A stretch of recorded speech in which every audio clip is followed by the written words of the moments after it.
We're graduating from fangboners to fang-gasms. Strap in.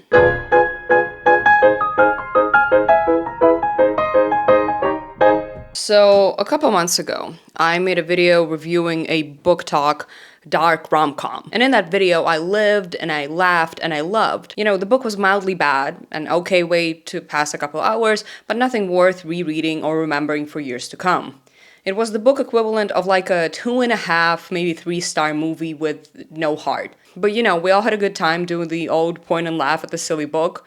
So naturally, I pre-ordered the sequel and dug into it shortly after it was released. I wanted to see where the story would go, if the writing would be improved, and if there were any more fangboner adjacent gems for me to find and happily roll around in the way a dog happily rolls around in shit and mud about 2 minutes into its daily walk. The second book in the series, however, made me genuinely angry. This lazy slop is insulting to the readers. It not only presumes, but insists time after time that those reading it are barely literate losers who haven't turned their brain on in years. There's not going to be a lot of fast-paced editing or like a whole bunch of information on screen the way it usually goes on my channel, because in all honesty, despite this running over 400 pages, there's very little that I can actually sink my teeth into in terms of actual plot or character analysis. This could easily have been cut down to like 150 pages without losing anything.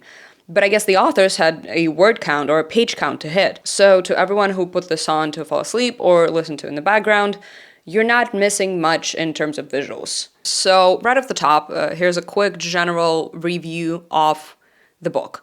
I hated it. This is occupying space simply for the sake of occupying space. It's lazy fiction for and by people who don't seem to enjoy literature in general and believe that nothing is ever that deep. The way this is written makes it clear that it considers its readers to be stupid and unable to draw any conclusions regarding the characters or events, or handle any complex topics. And as for the characters, they are extremely flat and surface level. They don't exist when they aren't in frame. They are like impressions left on couch cushions. You can kind of make out the shape of an ass, but you can never reach out and grab it. Same goes for the world the events take place in. This is fantasy for people who don't like fantasy and cannot be bothered to try. And I am saying that as someone who isn't even into fantasy. It's kind of like the authors were trying to see just how low they can go in the quality of their writing. The book feels actively patronizing to its audience. Readers, whether they decide to engage with the story beyond a single quick read or not, deserve better. And this, in my opinion, negates all the upsides of the book, like the Scooby-Doo-esque shenanigans the characters get up to, the genuinely funny moments, the rare bits of chemistry between our two narrators. Even in those moments, I couldn't help but think about the book that this could have been, if not for the writers actively kneecapping every opportunity for a richer, more complicated and interesting story like it owes them fucking money. That being said, there is one thing about the book that I found great, less so in execution, more so in intent, and is that in this book, one of the main characters is confronted with information that is at odds with what he was taught growing up and accepted as fact, which causes him to start questioning what he knows and to start to reckon with his past. The arc is incomplete. We only see the beginning of it in this installment of the trilogy, and it falls flat due to the fact that the general world of the novel is underbaked, but the build-up to it is quite satisfying, and it brings some complexity into our understanding of the character and into said character's idea of themselves and the world around them. If not for this, I honestly would probably abandon the series after this book, despite my borderline pathological need to see every story through till its end. This is also actively choking me, so... Divas, I know that I promised that I was going to become an alcohol-free alcohol influencer. However, I was so focused on trying to not sweat my makeup off that I forgot to tell you about my cocktail. And I know the masses are dying to know, so let me break it down. This is just some bitter lemon tonic and alcohol-free spritz and a few drops of red food coloring. I thought it goes with the theme. Yeah, thank you. The segment is over now. The book opens with a prologue, which is genuinely the best writing this story has to offer. Let me break down the first 3 sentences to show you what I mean exactly. Hard, unforgiven stone presses against my face. The narrator is passive and stripped of agency. They are not the ones making the decision to press their face against a stone. That decision is made for them. Their perception of the world is also limited to that hard surface pressing up against them. Our perception of the world is limited to it because we are put in the character's shoes. The violence in the scene is conveyed not only through action, but through the description of the stone as unforgiving. It's like everything, even inanimate objects, are hostile towards the narrator. Just this one sentence not only communicates the sense of urgency and the feeling of being in danger, but raises a number of questions. What happened before we were thrown into the scene? How and why did the narrator end up there? Are they gonna get out? Who's pressing their face against the floor or the wall or whatever? Let's move on to the next sentence.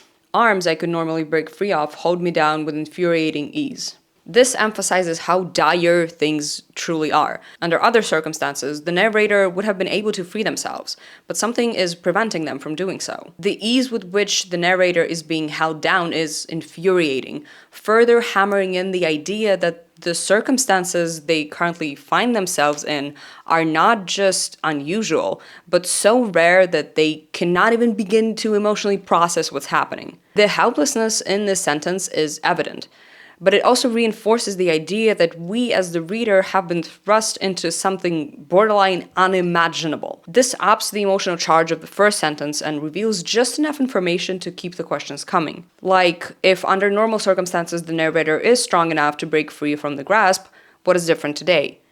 We know they're being held down by hands, and not remarkably strong hands at that, so how did the attacker achieve this?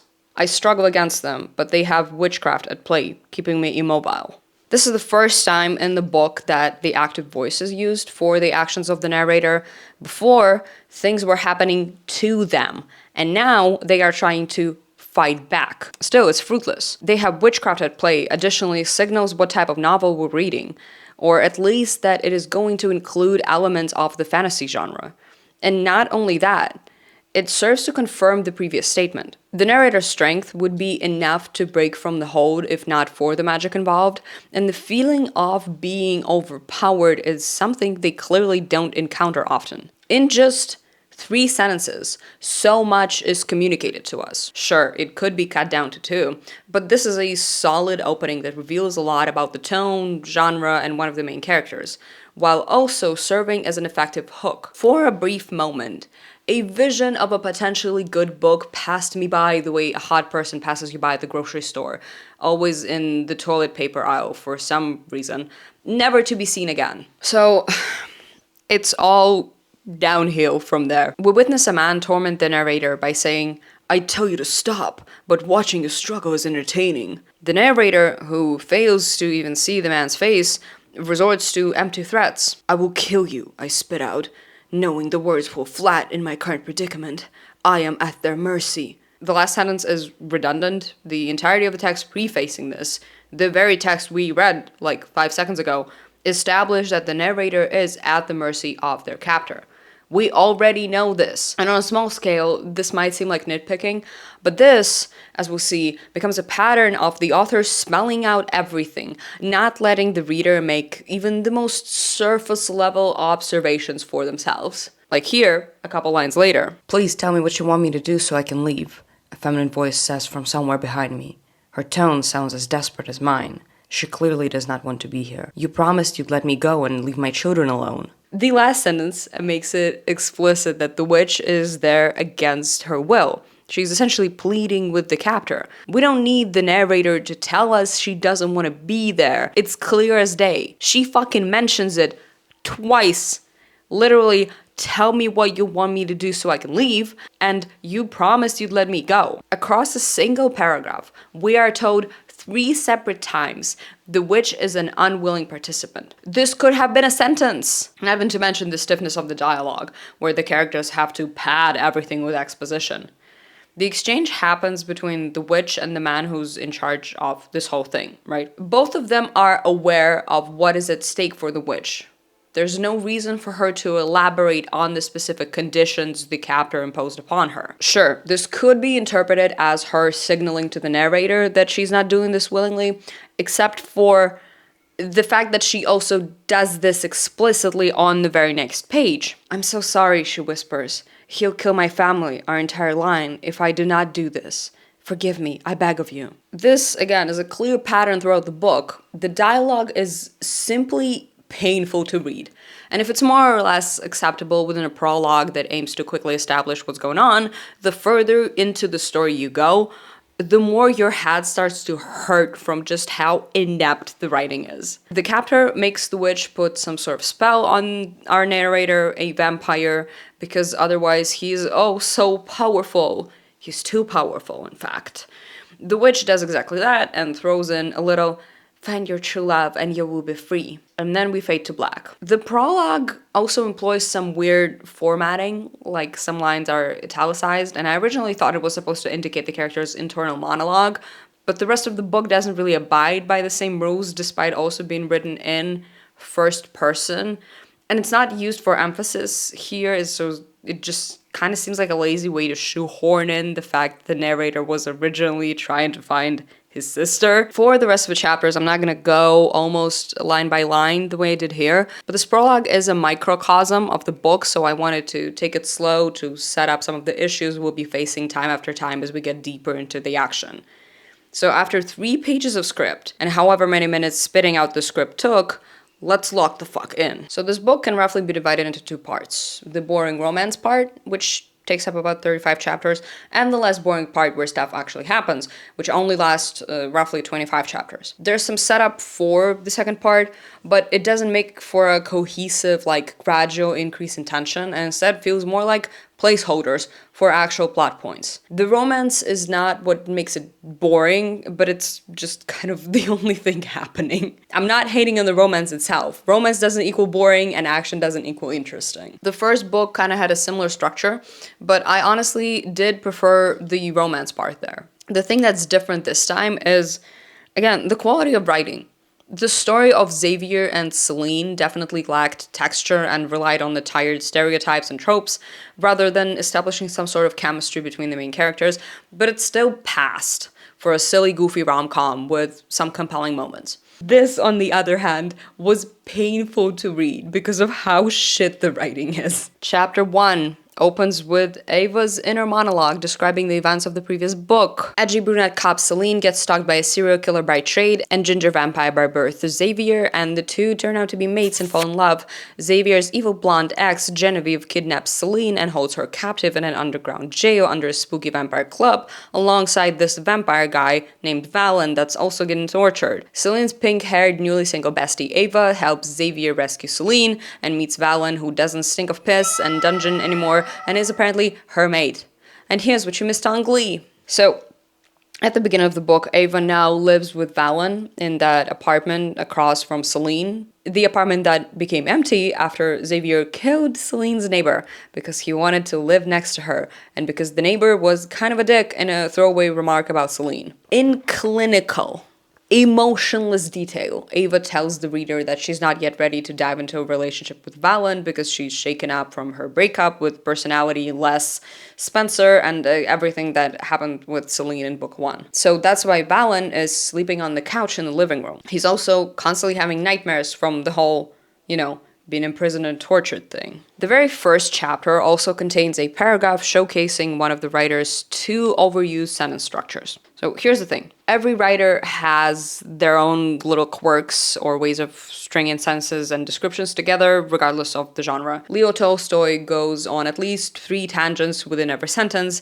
and Rice throws in multiple adjectives with overlapping meanings for emphasis, that type of stuff. So does the author duo Aura Hayes. Right now, I'm only going to tell you about one of the sentence structures, but here is how it goes. It's the good old gerund form plus base or third person form. Like, reading the quotes out loud, I cringe. This is generally quite common in English, but the sheer fucking amount of sentences like that in this book kind of made my eye twitch. Just the first 5 pages have 7 instances of this exact sentence structure. Here, the authors managed to use it 3 times in 2 sentences. I press my lips together, wanting to say more but not knowing what to say. Giving up, I shuffle back to my room, attempting to settle in, but now it's even harder than before. The very presence of these is not a problem. The problem is that they pop up so much that it becomes crystal clear that the authors just go down the path of least resistance every single time. Like, they never bother to try and rephrase or edit these out. These sentence structures are also consistently present across all POVs, and the books are written in first person with 2 alternating narrators for each installment, which just makes the character voices that much more indistinct. It's just lazy fucking writing is what it is. Also, apparently, I've had Arabic subtitles on this entire time. Someone told me in the comments of my last video that my name means screen in Arabic. Screen. شاشة. So, Celine and Ava go to the coffee/blood bar to catch up with Luna, the owner and a vampiress in her own right. Their catch-up is less of a catch-up and more of a further recap of the events of the previous book. Like, get a load of this. Celine hooks a thumb at me and lowers her voice. Not only am I the maid to a vampire, but so is she. What? Luna gasps, laughter bubbling out of her. One human being the mate to a vampire is unheard of, let alone 2. The fact that you 2 are best friends makes it even crazier. By God, this does not sound like an actual conversation between living beings. The reaction Luna gives is very brief, and so the idea that this is also crazy doesn't land emotionally. The dialogue also serves to set up the romantic line of this book, and it's that Ava is fresh off a breakup and wants to take things slow, but also wants to jump Valen's bones. And Valen has PTSD and is also like a gajillion years old and very mysterious and brooding and quiet. Like, the book emphasizes over and over that Valen is quiet. He doesn't talk much. He's very closed off. And sure, that would be a welcome contrast to Xavier, the love interest of the previous part, who just could not shut the fuck up. Keyword being would, because this is reflected really poorly in the actual characterization, and instead just told to us time after time. I'd be lying if I said no attempt was made to bring these qualities into Valen's internal monologue or dialogue, but the attempts in question are so half-assed that the authors just fall back on outright telling us that Valen is quiet and brooding. This goes for all characters and is frankly maddening in a genre where the plot relies heavily on being driven by characters, and where we are supposed to enjoy the romance between the 2 MCs. This book repeatedly smacks 2 pieces of cardboard together and asks you to fall in love with their love. Chapter 2 is Xavier interrogating Valen, because Valen drank some of Celine's blood while they were locked up in that prison catacomb thing under the club. When the non-existent issue is resolved, Xavier reaches out to pat Valen on the shoulder and Valen jolts away. Thinking about his hand on me makes my skin crawl. I suppress the shudder that wants to make its way through my body. I was shocked last night when Ava woke me up from my nightmare and I wasn't revolted at the sensation of her skin on mine. I'm physically free, but mentally I'm just as much a prisoner as if I were still there. It's tiresome. What's being described as a compelling, albeit unimaginative foundation for a character. He's traumatized and closed off, but this one bubbly diva brings him comfort, yada yada yada. You've heard it all before. But why would someone who's just recently gotten out of, captivity, where he was tortured, presumably for centuries, have a profound understanding of his motivations, reactions, and emotions? Were they administering mandatory therapy sessions as part of torture? Because his trauma is very convenient and selective. And despite years of torture and isolation, bro might just be the most enlightened man to ever walk the earth. It's also unclear when exactly he was imprisoned, because the authors keep throwing in shit like this. Discovering the invention of the things I've since learned are called cars was a shock, to say the least. The world has changed immensely since I was captured. I still haven't set foot in a thing called an elevator. 'Cause like, the book is taking place in Chicago, and people have been using elevators of different types since at least the Middle Ages. The idea of using a pulley system to transport something or someone vertically in a box or like a bucket is very much not new. And same goes for, like, cars. You know, we figured out logging shit around in some sort of carriage, like, a while ago. And I should also point out that Valen isn't, like, scared of the new iterations of the same tech, and he doesn't relate modern day tech to its predecessors. He just says, wow, this invention is so crazy. Like, Diva, what do you mean this invention is so crazy? You've seen the same shit just without electricity. Maybe I'm overthinking the specifics, but the point is that Valen is supposedly very new to this world, but all that's weird to him are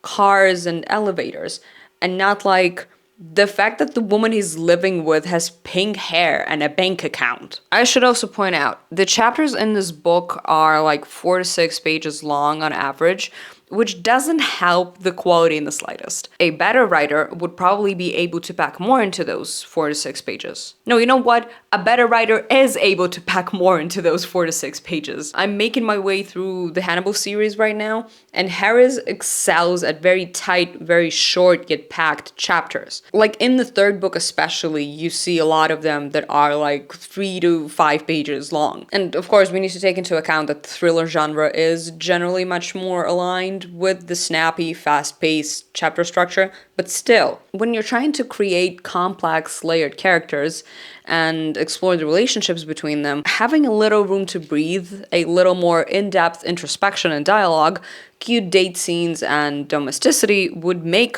all the difference. And yet, over the course of just 4 to 6 pages, the author duo manages to make the characters repeat things so many times that it feels like both nothing is happening and life is actively passing you by. Cut the number of chapters in half and make them twice as long to include detail that makes the romance pop, and this wouldn't read like an outline. Chapter 3. Ava comes back with Chinese food, but Valen isn't there, so she knocks on Celine's door because, you know, maybe he's in her apartment.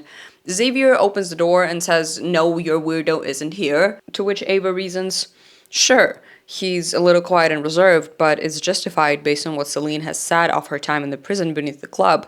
Enduring any kind of torture like that is enough to make anyone seem off. We don't need to hear this shit again.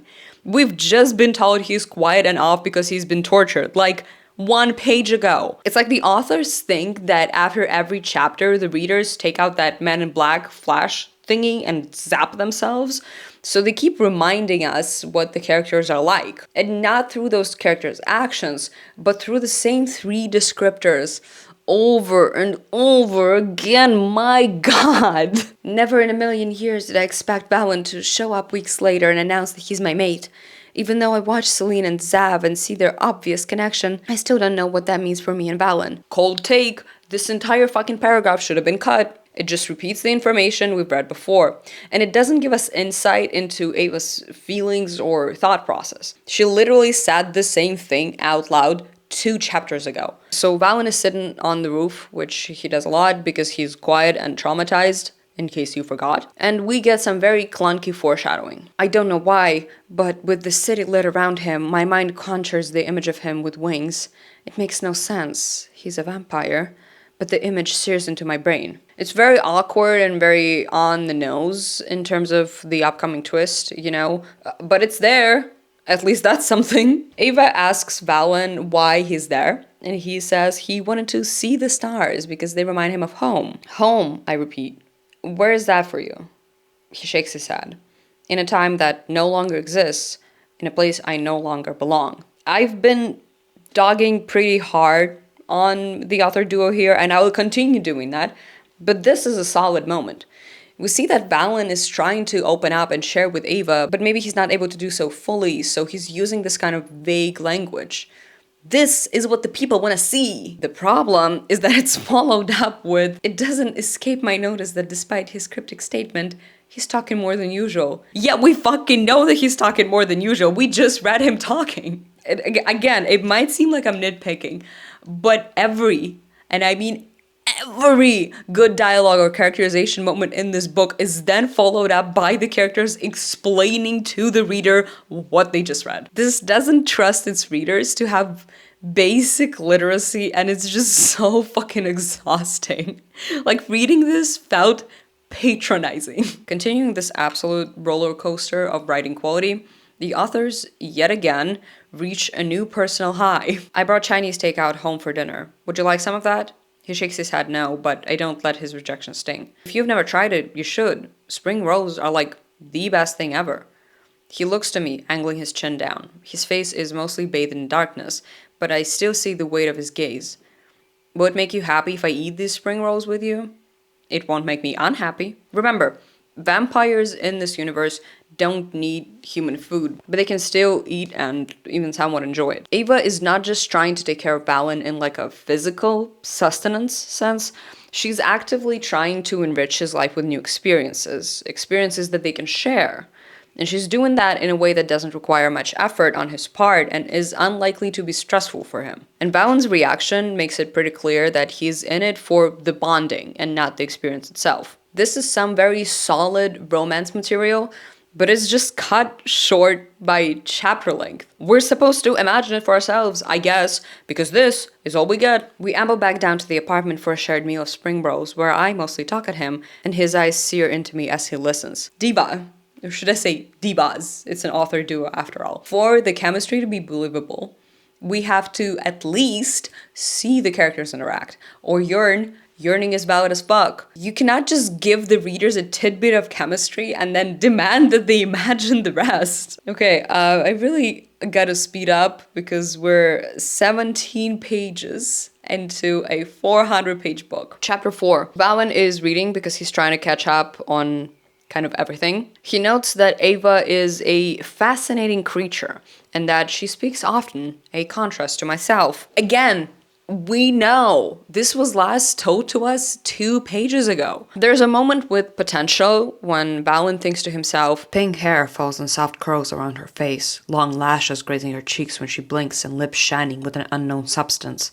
I can't help but be enamored by her natural beauty. Ancient creature doesn't know about the wonders of modern makeup. On the surface, it's a funny setup. A lot can be done with it. Maybe when he first sees her without makeup on, he starts getting worried and she has to explain to him what lip gloss is. Maybe he assumes that humans can be born with pink hair and is terrified when he sees Ava doing a root touch-up.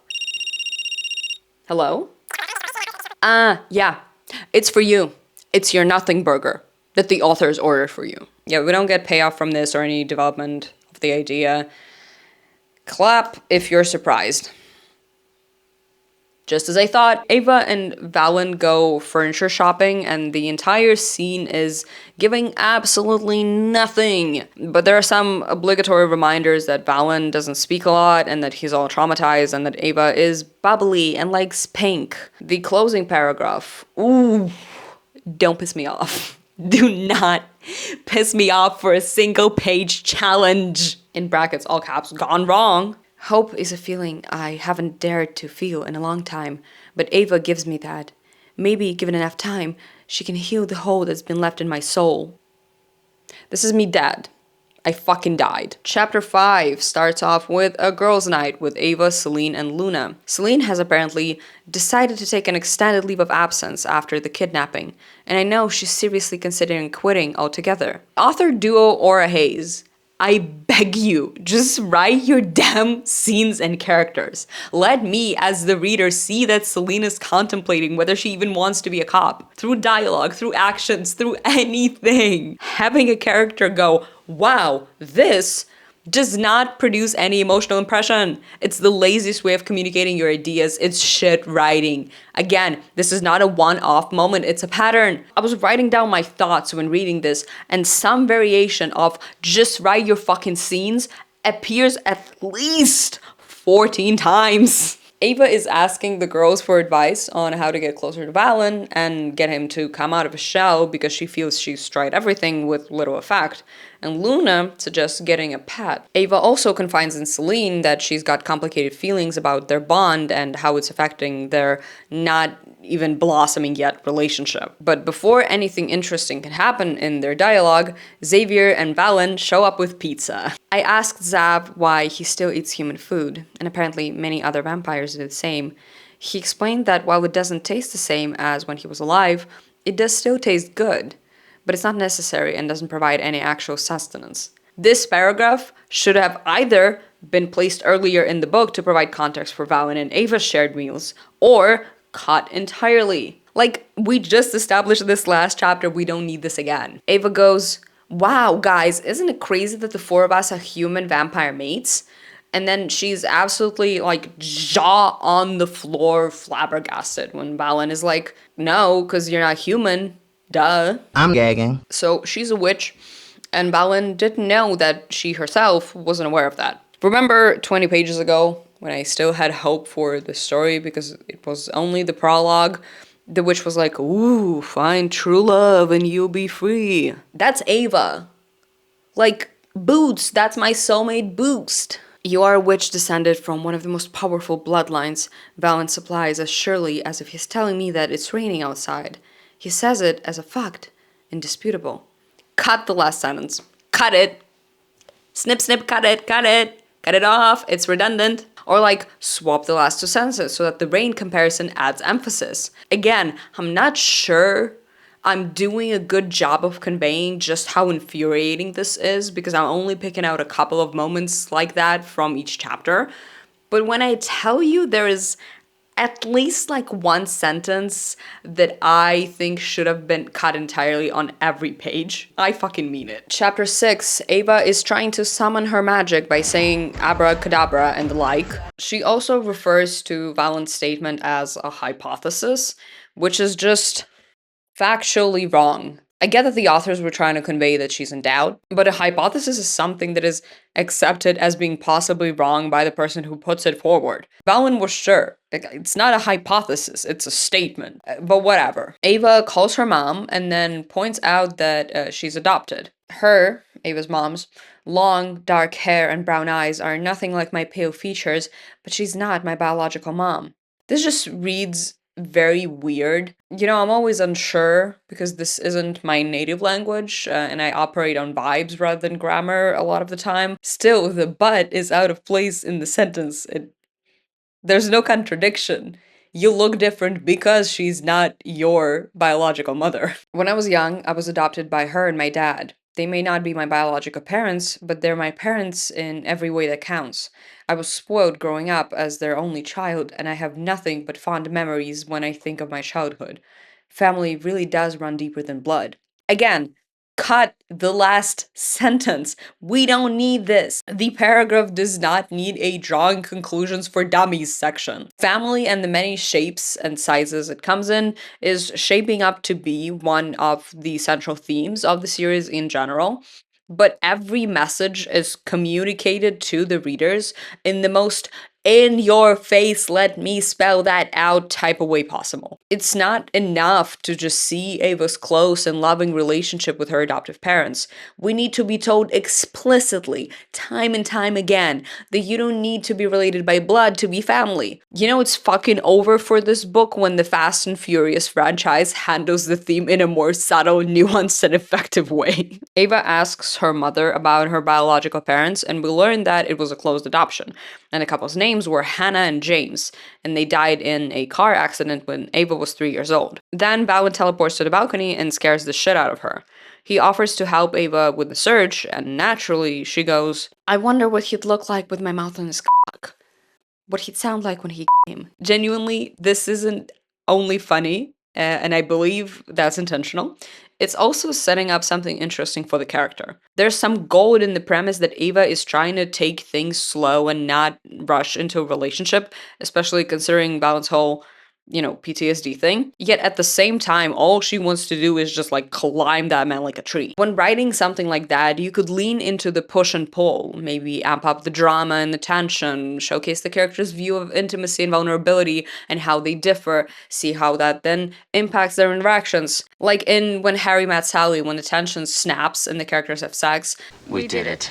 They did it! That actually harms their relationship, and we see Harry's fake gaffer facade crumble. Faked gaffer, I saw you yearning. That play on a somewhat similar setup allows us to peel back the layers of the character and ultimately makes the audience more invested. Because in a sexy story, everything should be about sex, except for sex, which is, of course, about character analysis. Does this happen in this book?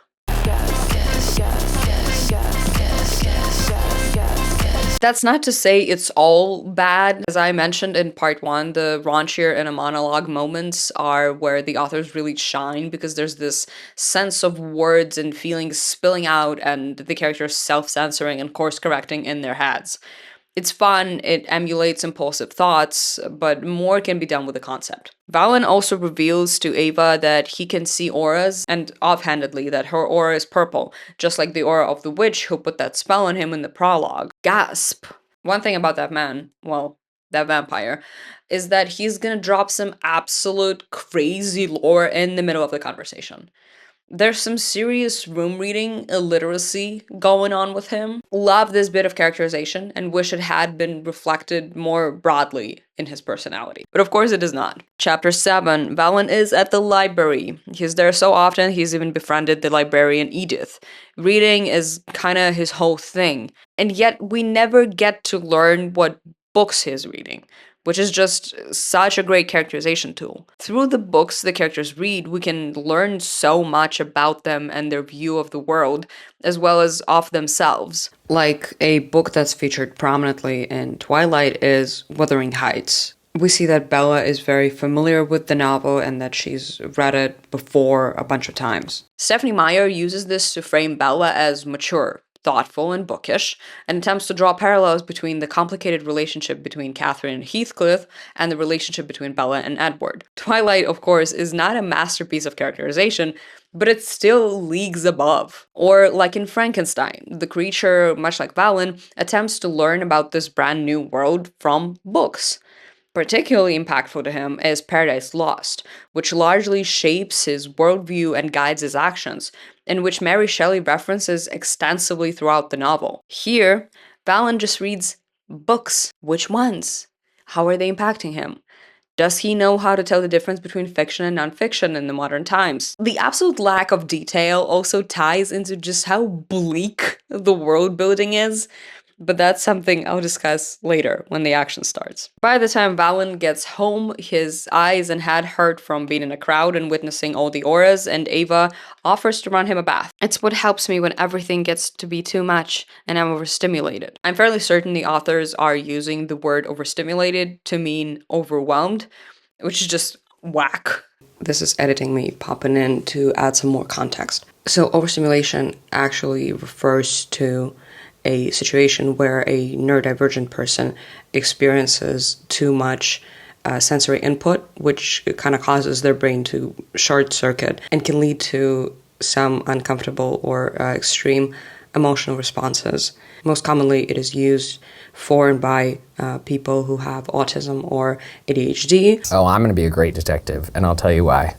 Autism. But in the last, year or 2 years, the term has been co-opted by non-neurodivergent people on social media to just mean overwhelmed.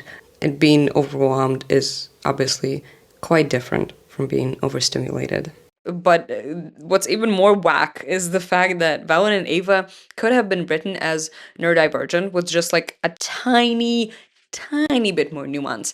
But this, again, is lazy, boring, yawning, sloppy. And I should point out, neurodivergent characters doesn't just equal characters who are acknowledged as neurodivergent explicitly, obviously. A recent example of a well-written character whose neurodivergency isn't stated outright, but very present in the narrative, is Mel from The Pit. We see her struggle with communication and with noise and light, and arguably the fact that she doesn't recognize those as neurodivergent traits adds to her characterization. Mel's been essentially neglecting herself for years, putting her work and her sister, who's recognized as being more disabled by the medical system and people around her, in first place. When it comes to Valen, it would make sense that an ancient being who isn't even human would be noticeably different in how they operate and how their brain works. Valen can be read as neurodivergent already, with some reaching required, Ava less so, but there was definitely potential for both of them to be written with more attention and nuance. Again and again, while reading this book, I just kept feeling annoyed by the fact that it could have been great. There is a foundation of a great book here, but time after time, the sheer laziness of how it's written shits all over that potential. And what adds to this is that, at least I believe in my heart of hearts, the author duo responsible for this series can write better. The first book was written better. Valen gets into the bath, and Ava sees that he's got scars all over his body from, the whole getting tortured thing. She reaches out to touch them, and he's like, Diva, I cannot really do physical contact right now. And I know you find these ugly.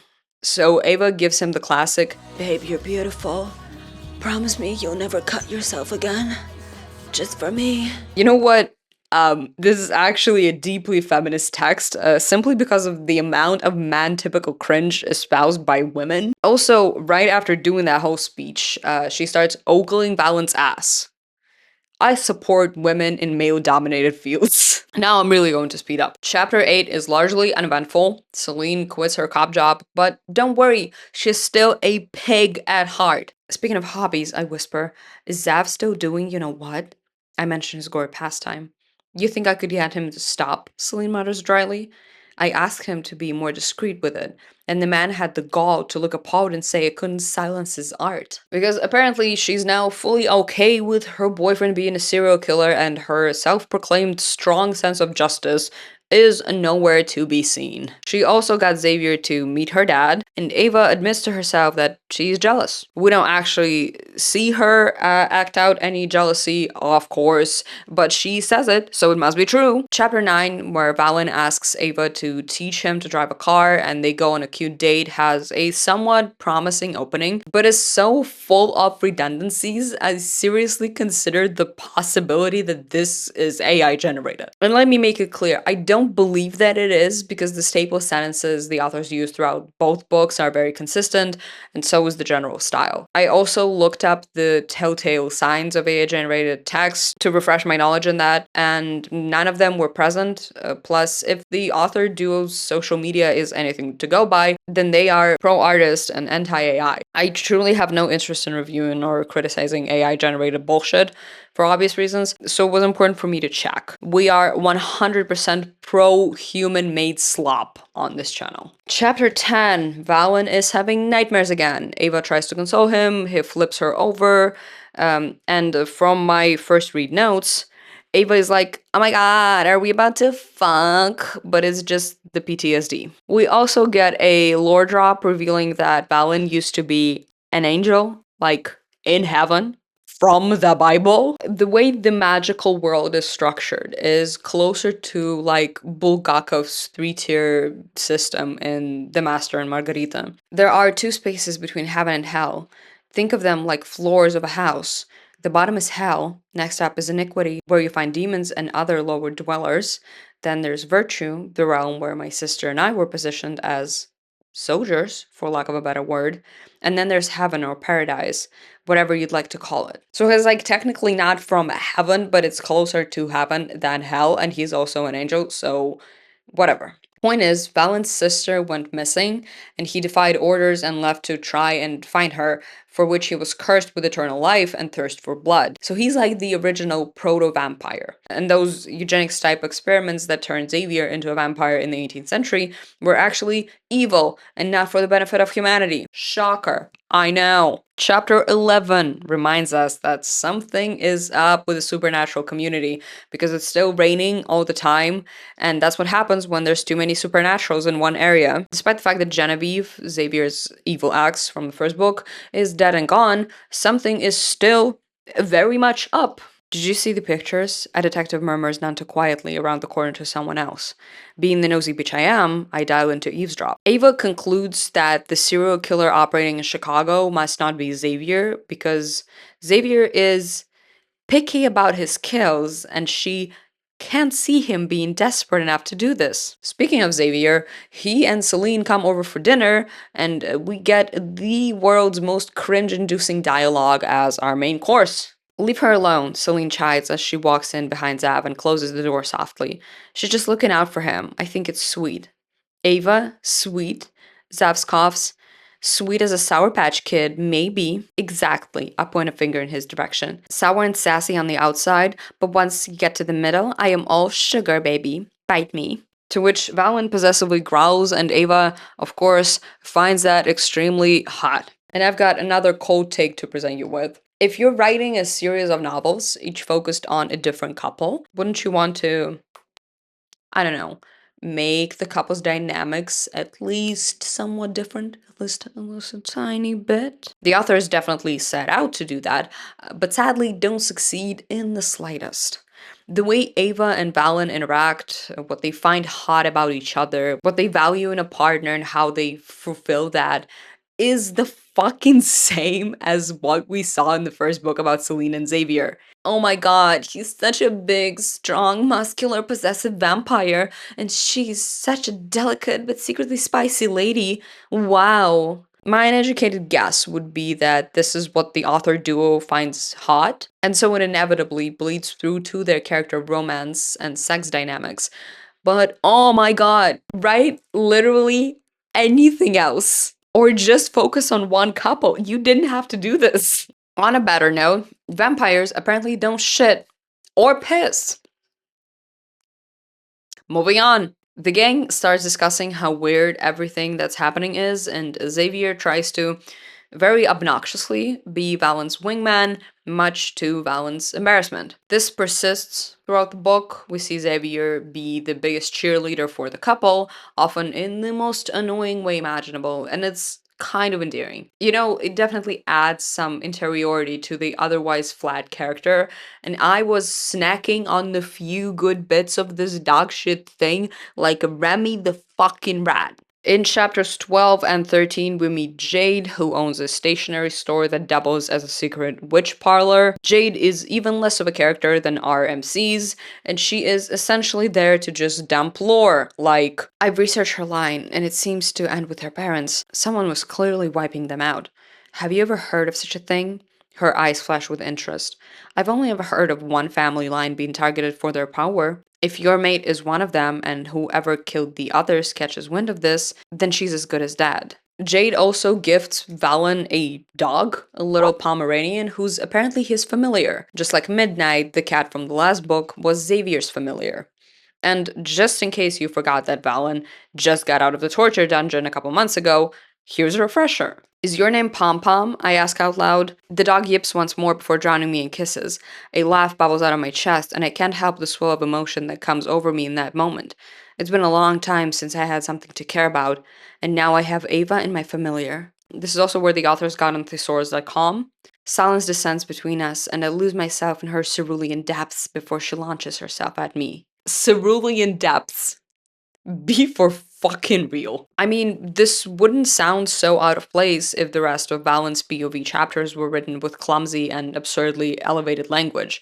But they're not. His inner monologue is tonally and stylistically extremely close to Ava's. There's also a whole through line in the book where Ava tries to teach Valen about the modern day English language, and she keeps admonishing him for never using contractions. And that would be a cute detail. Keyword, again, being would, of course, because Valen's inner monologue is full of contractions from the very beginning of the book, and when combined with the dialogue, it just reads like a guy pretending to be someone he's not by adapting a whole new way of speaking at best, and just as not thought through and inconsistent at worst. Here's what Valen thinks to himself in chapter 4, for example. My little pink maid seems to love things she calls contractions, where I must combine one word with another, but it hurts my brain. I picked up a few from my captors and reading, at least. And 3 sentences later, I kid you not, he thinks to himself, I appreciate that she's making me a part of things, though I'm sure she'd rather not. I didn't even have to flip a page to find this, because Valen's POV chapters are all written with no regard for the fact that he's supposed to be this formal, elevated, contractionless guy. Jade starts teaching Ava about magic. Well, more like trying to get the magic out of Ava, because apparently you gotta activated like an iPhone before you start using it. It goes nowhere because somehow literally everyone shows up to what should be a private lesson, and that freaks Ava out. Chapter 14 is largely a nothing burger attempt at developing Ava and Valen's romance and physical intimacy. Not in a sexual way, they just cuddle and then go up to Valen's spot on the roof and talk. There is, however, a very good moment that I was honestly shocked to discover in the middle of an otherwise badly written conversation. And it's when, randomly, with no lead up, Ava asks, "Why aren't you angrier?" Can we hold space for this? This, of course, gets undercut by the rest of the dialogue, but goddamn, some solid writing right there. Some sweet, sweet pathos. I should also let the other shoe finally drop and tell you what the second overused sentence structure is. It actually appears even more frequently than the first one I mentioned, and it's X might or might not, Y, but Z. Like, I might not have gotten brain damage from reading this book, but it certainly felt that way. And again, this isn't typical for one single character, that's just how the author duo phrases things from all POVs, which just contributes to the overall feeling that no effort was put into this thing. Here's just a couple that I wrote down. Ava's POV. I might be a mere human surrounded by supernatural creatures, but that doesn't mean I'm going down without a fight. Valen's POV. I might be indestructible, but pain is not pleasant. Xavier's POV. She might be an energetic little pixie, but she feels just as human as any other in the city. Yet again, this contributes to indiscernibility of the characters and their dynamics, because it just makes everyone sound the exact same. But we've pretty much already established that. I took a break and ate an absolutely scrumptious grilled cheese sandwich, so if my lipstick looks weird, that's why. Chapter 15 reveals Jade's tragic backstory that ultimately goes nowhere. Apparently, her powers manifested in times of great stress, when her mother was being beaten up and the resulting explosion killed both the attacker and Jade's mother. The girls try to activate Ava's magic again, which results in absolutely fuck all, but Ava decides that she's really gotta lock in now and do her magic homework so that she can protect her friends and love interest. Chapter 16 finally has some interesting characterizations, and not only that, we get one detail about the media characters enjoy as a treat. How was your day? Ava garbles around a mouthful of food. I swallow the blood I just sipped and rest my head in my hand. Good. I read some at the library and then watched more Vampire Diaries. Without me?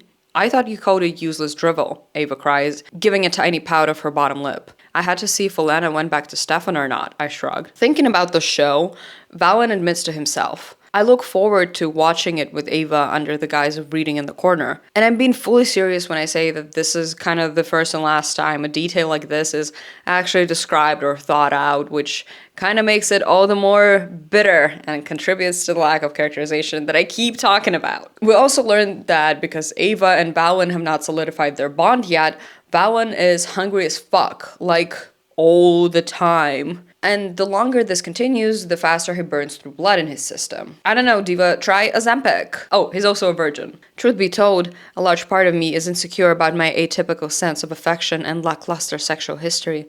As an angel, we're taught to be celibate and ignore carnal urges. Terrible grammar of the last sentence aside, this could have been interesting. Too bad the authors are cowards, so of course when the characters do finally bone, everything is absolutely perfect and everybody's screaming their pants all over the place. I get that the ultimate romance where nothing ever goes wrong and nobody is ever incompatible is part of the escapist fantasy, but in my heart of hearts, I cannot find it in me to give a fuck about two flattest, blandest characters having flattest, blandest, perfect sex. It's colorless. It's flavorless. It's dull. Again, the book is slapping two pieces of cardboard together, calling it romance, and asking you to be into it. Valen and Ava try to do some exercises to release her magic, but all they get is just kind of horny. They almost kiss, but then Xavier barges in and insists the familiars have to hang out. And the cat is not impressed at all by the very energetic and annoying Pomeranian. The dynamic of the familiars is supposed to mirror the dynamic of the owners, I guess, but I'm not sure to be honest, because at this point it seems like I've given the book more thought than the authors. Chapter 17 regurgitates the same shit with two notable exceptions. First is a lore dump by Valen, which establishes that even in heaven, or virtue, you cannot escape the horror of the heterosexual nuclear family with a side of eugenics. Celibacy, remember? Both male and female angels focus solely on their jobs, especially the warriors like me and my sister. There's no fooling around. How are more angels born then? I blurt. He shrugs. Every so often, pairs are chosen to continue the line. Only the strongest and smartest are allowed to bear children. Most are only allowed one child. My parents were a rare case and were allowed two. Second is a show of cowardice that is evident throughout the entire book. The intense look he gives me sends a shiver down my spine and has me squeezing my thighs together. The bond between us is powerful, but not too powerful that I feel coerced or scared. It feels right. This shit wants so badly to be a complex narrative. But the second any actual complexity threatens to show up, the authors run away screaming. There's never any hard feelings involved. The characters never have to navigate the challenges of a relationship between eternal beings and humans beyond dialogue where both parties always agree from the jump. And a vampire with PTSD and no therapy is so level-headed and chill and fucks like a porn star despite being a virgin. The mating bond, as a plot device, has incredible potential. Who determines the bond compatibility? How does it impact your judgment? What if you don't like the person who's supposedly your perfect mate? Are there people who purposefully avoid their mates for one reason or another and instead knowingly pursue connections and relationships with others? All of this could be unpacked as part of exploration of the universe the book is taking place in and the characters. But loving a witch continuously takes the safest, least offensive, most sanitized routes possible, so the bond between us is powerful, but not so powerful that I feel coerced or scared. Later, again, Valen says, just in case we forgot, yes, the bond can be pushy, but it doesn't force us to like each other. Why would you even introduce the concept of an invisible chain pulling two characters together if it's not going to be used in any significant way? I'll tell you why I think the authors did it, because it gives them the opportunity to pretend that the romance between the characters is profound without actually having to establish any chemistry. It doesn't matter that there's no meat or potatoes in this fucking soup, because it's fate and they're perfect for each other. Also, as we've established, this book doesn't even trust its readers to remember the information from like 3 pages ago or draw the most basic conclusions about the characters or events. Why would it trust its readers to handle complex and uncomfortable topics, such as potentially coercive mate bonds? This is a constant throughout the entire book, and you can just feel it oozing from every page and every decision down to the MCs. They are so inoffensive and bland that there was more edge to my fucking grilled cheese sandwich. This is a series of books about supernatural creatures, but all the supernatural creatures in question just look like tall, masculine, muscular men. No shame in finding men like that attractive. But you don't want to shag a vampire, you want to shag a regular guy. Maybe if this is the extent of the author's imagination, they should just write about like a tall and muscular human man instead. Like, in terms of monster fucking fantasy, if you're not shitting, then get off the pot. This guy is very generically bland. I would him. Of course I would. It's also kind of mind-boggling and only spawns more questions. Because if there was some real freaky stuff going on, I'd be like, oh, okay, they wanted to write about the freaky stuff, but had to like half-ass some sort of plot. That would be somewhat understandable. But there's no freaky stuff here. This is as boring as it gets. Valen tells Ava the whole tragic sister backstory, and we learn that his sister's name was Saphira. After learning this, Ava starts thinking about her even more bland ex from the first book, Spencer. Spencer and I were inseparable when we were together, but I'm starting to see how faulty our relationship really was. It didn't hold this magnetic attraction, made bond aside, or hold the foundation of trust we are beginning to build. I'm like, what do you say fuck me for? And then they kiss, like, properly for the first time. Clap if you care. But there is a sentence I want you to hear. My toes tingle at how he consumes me. Moving on. At this point, by the way, we're also 1/3 of the way through the book. Okay, chapter 18. Ava's parents invite her over. Not much happens really outside of the fact that they help Ava find the name of the adoption agency, along with some of the worst dialogue the book has to offer. So let's stop to discuss the general state of dialogue. Dialogue is tricky to write. Writing is tricky in general, which is why I don't do it. And I just talk about it instead. Especially dialogue between characters that are supposed to be close. Because the closer you are, the less context you generally include in your conversations. And some amount of context is what a reader needs most of the time. Look, we all go way back, and I owe you from the thing with the guy in the place, and I'll never forget it. So when writing dialogue, one kind of has to balance including enough context for things to be discernible and enough omissions to sound natural and establish chemistry. But you gotta remember, this author duo apparently doesn't trust their readers to be able to discern fucking anything. So here's what the dialogue sounds like most of the time. "How's your hip, Mom?" Ava cuddles with the cat while Linda brings the assorted snacks to where we're all seated. "It's alright." As if summoning the pain, she wraps her hip with a wince. "I'm trying to hold off on a replacement for as long as possible, but your dad said I should get it done and over with. It'll bring a lot of relief once it's healed up." Or, alternatively, "Are you coming here for Thanksgiving this year? I know last time you celebrated with your friends." This book tells us again and again that Ava has a close, trusting relationship with her parents. Why would they be speaking to each other like that? And while an argument can be made that in this chapter is because Valen is present and they're trying to make him feel included, this exact problem persists throughout the entire book, no matter which characters are involved. It gets exhausting reading this. Chapter 19. Valen leans against the wall with his lean legs crossed. I almost drool at the gorgeous man holding his tiny dog in his arms. Pom-Pom looks up at him with round brown eyes full of love, his tongue lolling out the side of his mouth. That's going in the spank bank. Girl, the dog? Ava and Valen go on more dates. The words lady bits are used unironically, etc., etc. You know what? Here's your $1 million idea. Someone should start a business catering to trans femmes, like gender-affirming clothing or prosthetics and stuff, and call it Lady Bits. Chapter 20. Valen learns how to use a smartphone and has trouble figuring out how to text.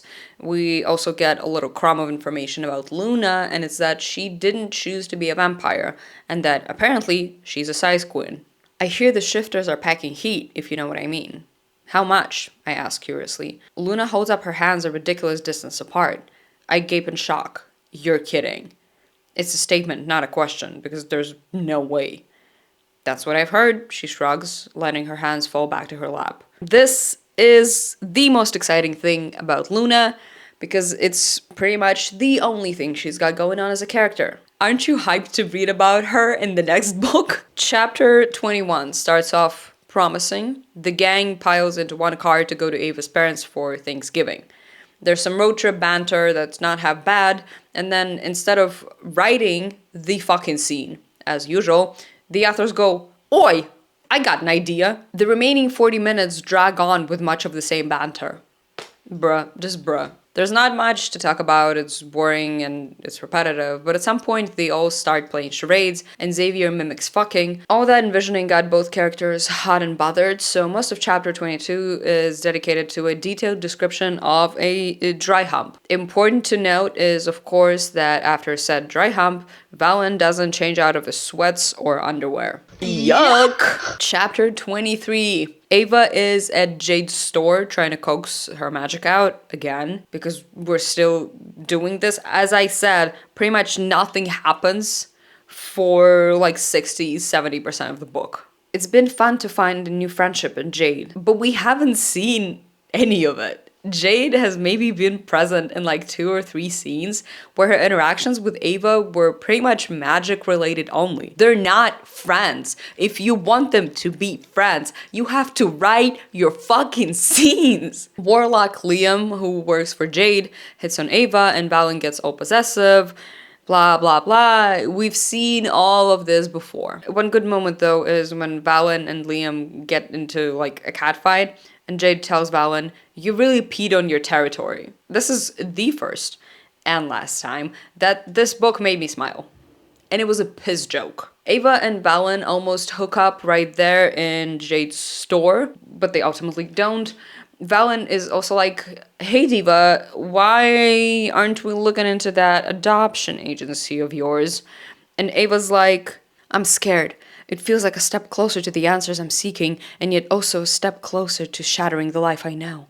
Everything is going to change, and I'm not sure how to feel about it." This is a point I brought up before, but I will bring it up again. Instead of experiencing emotions or feelings, the characters in this book just very articulately tell each other about said emotions, or they think to themselves about said emotions. Ava says she's scared, but we don't see her actually be scared. We don't see her get nervous whenever the topic arises. We don't see her actively avoid looking into the lead she's got. We don't see that fear impact her relationship with her parents or with Valen. So it doesn't read like she's scared at all. And that pretty much goes for every character and every emotion or feeling in this book. If it's millennial women from Chicago, witches, vampires, vampires with PTSD, everyone is so tapped into the inner workings of their mind that they perfectly rationally describe what they're feeling and never let it impact their actions or communication with other characters. Nobody ever acts stupid because they're angry. There's never so much as a hitch in the perfect understanding between everyone. Well, scrap that. There is a half-assed attempt of writing a fight later, which we will describe. But there's no angst. It's like a perfect bowl of oats that were boiled in water and nothing else. It's beige. It's boring. It actively takes texture away from the characters. It doesn't just take away the negatives, it takes away the positives too. We never see any yearning or all-consuming passion. We see a bunch of cardboard puppets that the authors tell us are alive. In chapter 24, Ava miraculously gets over being scared and she and Valen go on a road trip to Wisconsin. They get to their hotel, which isn't described at all, as expected, and Valen gets Ava some snacks. This is one of the several times that the girls in the two MC couples compare their partners to helpless toddlers or children. It's almost like teaching a toddler, showing him the ins and outs of daily life. And that's supposed to be cute or hot. Apparently they especially don't like that I insist on calling the baby sexy, to which I say, I'm sorry, I didn't realize we were living in North Korea. I'm just a sexy little baby. What the fuck ever, honestly. Chapter 25. Valen gets Ava breakfast from the diner across the street, and Ava is thinking about what to do with their bond. Well, other than the dry humping. Valen then tells Ava his tragic backstory again, and then he follows it up with, I hadn't given much thought to finding my mate as a vampire, and it became obsolete after my capture and so many years of being held, which I initially thought was a good character choice. I gave the authors too much credit for no reason. I'm guilty. Lock me up. Here's what I thought was happening. Valen was being overly cautious and trying to not pressure Ava into anything and purposefully obscuring how finding her was always in the back of his mind, which is what the narrative shows. In reality, though, that's not the case, because we don't see Valen as a character lie or omit details like this ever. We kind of don't see anyone but Xavier do that, and I frankly do not believe the authors put enough effort in to come up with something even as trivial as this. What I suspect actually happened is they just didn't notice the internal inconsistency, because it doesn't seem like they have developed these characters beyond the most basic descriptors shoved into the reader's faces time after time. Ava and Valen head to the adoption agency, where a very narratively convenient letter was left for Ava by her parents. It was supposed to be sent out a year from whenever the events are taking place, but it's never elaborated why. I don't know, would she be of a certain age? Did her biological parents suspect something would happen at a certain time? Am I asking too many questions about a detail that the authors clearly didn't bother with? The letter just kind of serves as a lore drop that's not just very lazy, it's also awfully anticlimactic. Discovering this whole hidden world of supernatural beings and trying to hunt down any scrap of information about who she is and reckon with that part of herself has been integral to Ava's story. And now it's gonna get revealed in a letter that simply states what's up? A fucking one-page letter where everything is just laid out? Of course it is. Dark and dangerous forces are hunting us, sweet girl. You're a very powerful witch, just like those in our line before us. Others covet our magic, and one evil entity in particular has set its sights on us. This war is bigger than us, and I refuse to let them snuff out your light. To protect you, your father and I have placed a lock on your magic so they can't find you. Eventually, your core will become too bright to contain and unlock naturally if there isn't already an event to trigger it. I pray you're well equipped. The letter also says that her birth name is Nova because she's a star and whatnot, but her biological parents let the adoption agency rename her, which... why would that be a thing that affects the Dark Force's ability to find her? Her power is compared to a beacon that attracts these nebulous enemies, so why would changing her first name do anything to throw them off their rhythm? You know what, let me cue up another movie. Now that's better. Chapter 26 is another nothing burger. Ava has a nightmare, Valen comforts her. It's almost a cute reversal of their initial dynamic. Valen reads up on witches and warlocks for research, and we actually get one good moment of chemistry between these two beige, wet sponges. Pressure in my gums makes me groan, and when she practically prances away, I resist the urge to chase after her. You play with fire, I growl. Afraid to get burned? Ava pokes her head from around the doorframe of her room and winks before disappearing once more. Like, you know, who yassed? I never thought that I'd be so happy to read a mid-flirty dialogue, but after 200 pages of absolute schlock, I was like, oi govna! I hope any for little old me. While reading this, other than jotting down initial impressions and highlighting, I was also recording voice notes that I would be able to listen to later in order to, you know, more accurately convey the impression that this book leaves. Chapter 26 was the very last of those voice notes because, well, just listen to the sheer exhaustion. Okay, progress report, chapter 26. It's not getting easier to read this shit. It is, in fact, getting harder. Though I wish other things would be getting harder in this book, because it seems like this is like a thing that the authors can actually write. I'm not saying it's great, but like it's the scenes that I have the least notes on. Valen is like burning through blood really quick because they're not, like, they haven't solidified the bond yet, whatever, and he's like really horny for that. He's like, wow, cannot wait to be, you know, to like wife you up spiritually and whatever. He takes Ava to work. On the way there, they stop at Luna's to get Ava coffee and to get Valen some blood, right? His inner monologue is as follows. Ava orders her usual drink and I secure a cooler of blood since I'm low. My hunger continues to rage, but I try to not let on how bad it's getting. This is... again, just the worst, the most unimaginative, the laziest way of putting that information into the book. We could have seen Valen interact with Luna and say like, hey, like, I need a little more blood, but can we like put it in a smaller container or something? Like, I really don't want to worry Ava, and Luna being like, it's okay, like, I got you, right? It would show that he's trying to hide this fact from Ava, and that Luna, like, she understands his struggles and she also worries about her friend. She doesn't want Ava to worry. All of that, it could have been solved within like 3 lines of dialogue. Instead, we've got my hunger continues to rage, but I try to not let on how bad it's getting. And I took a shit today. That is about like the same amount of emotional impact, if I'm being honest. Chapter 27.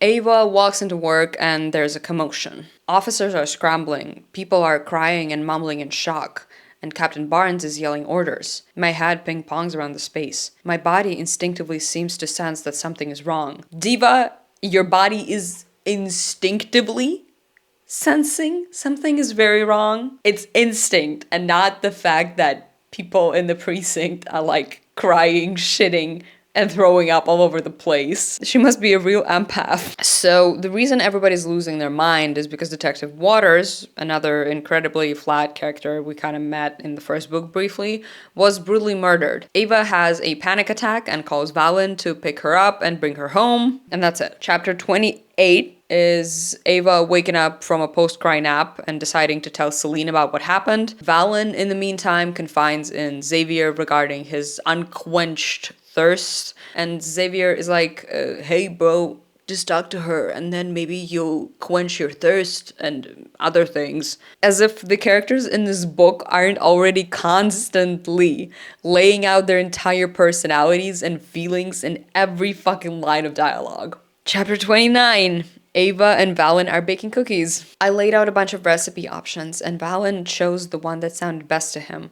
Since he's never had any of them, it was a shot in the dark, but he took my word for it and selected sugar cookies. Motherfucker is like older than most modern day countries, and he's never had cookies?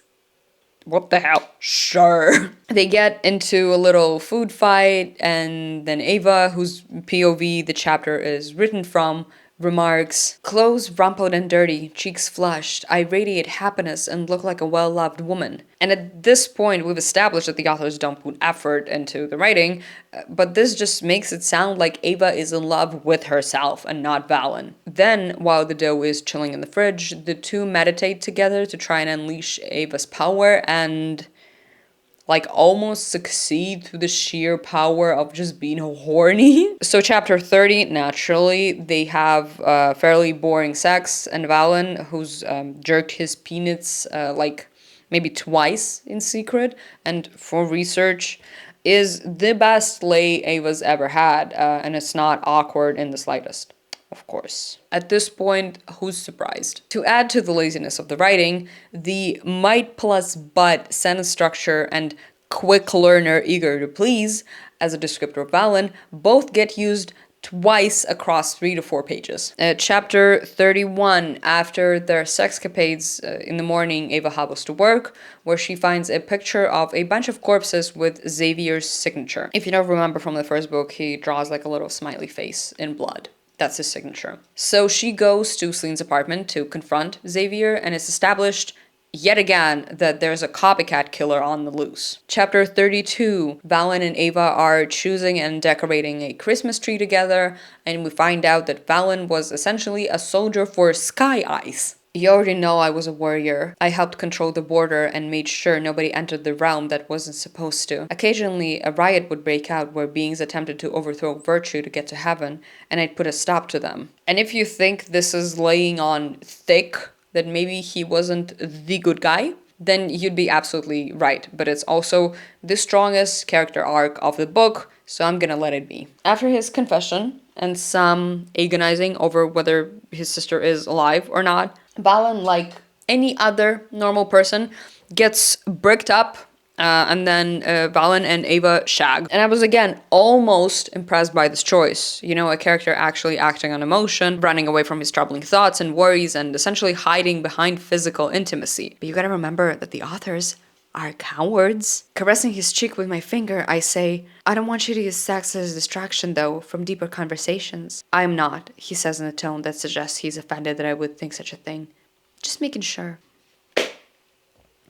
Let people be messy, please. Chapter 33. It's time to write Mariah Carey a check, cause baby, it's Christmas. The night before, Ava gives Valen a nondescript stack of books. Well, one book is identified, but the authors either couldn't use Twilight for copyright reasons or wanted to be extra cheeky with it. So what we get is one of the books may or may not have been a certain vampire book that shaped so many of us in the early 2000s because I wanted to see how he'd react. Valen, in turn, gives her a nondescript pretty makeup bag with all of her favorites and the perfume she was running low on. If you're listening to this in the background, those were direct quotes from the book. It's that bad. Valen makes Ava her favorite nondescript coffee because apparently actually writing your fucking scenes or characters costs extra and we cannot afford it in this economy. Continuing the nondescript gift train, Ava gives Valen a nondescript crossbody dog carrier, a shirt that reads Big Fang Energy, and Valen gives her her favorite doll from childhood, the one she lost on a family vacation when she was 9. Again, if you're listening to this in the background, those were direct quotes. What is the doll made out of? Why was it Ava's favorite? What was so special about it? How did Ava lose it? That's a secret the authors will apparently never tell, because that would require actually thinking their world through and writing their fucking scenes. Ava gives Valen a private parts massager, if you follow. Will we see it in action? You bet your ass we will not. It's like the opposite of a Chekhov's gun.